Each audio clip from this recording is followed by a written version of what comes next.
ধৈর্যের ফল মিঠা হয়। তুমি যতই ধৈর্য ধরে এই প্ল্যাটফর্মে কাজ করতে পারবে, নিঃস্বার্থভাবে ভালোবাসা দিয়ে রাখতে পারবে, ততই তুমি সাফল্যের পথে এগোতে পারে।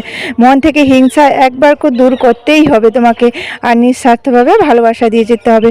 কমেন্ট করতে পয়সা লাগে না, রিপ্লাই করতেও পয়সা লাগে না, শুধু তোমাকে মন থেকে ভালোবাসা দিয়ে যেতে হবে। যতই তুমি নিঃস্বার্থভাবে ভালোবাসা দিয়ে যেতে পারবে, ততই তুমি সাফল্যের দিকে এগোতে পারবে।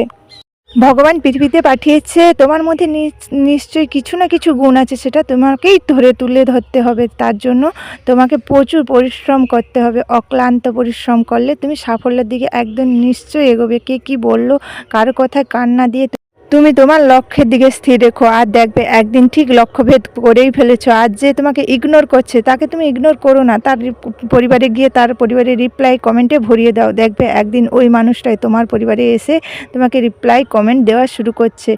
আমাদের একটাই লক্ষ্য থাকবে, মন থেকে রাগ হিংসা ত্যাগ করে শুধুই ভালোবাসা।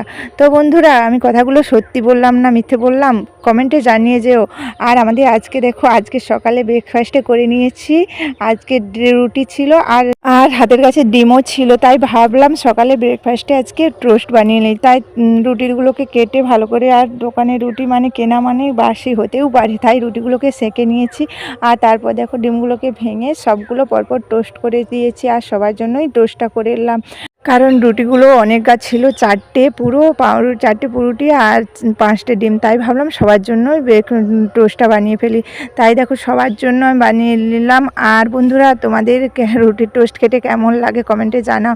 আর এখনকার মতো টাটা, সবাই ভালো থেকো সুস্থ থেকো, দেখা হচ্ছে আবার একটা নতুন রেসিপি নিয়ে। টাটা।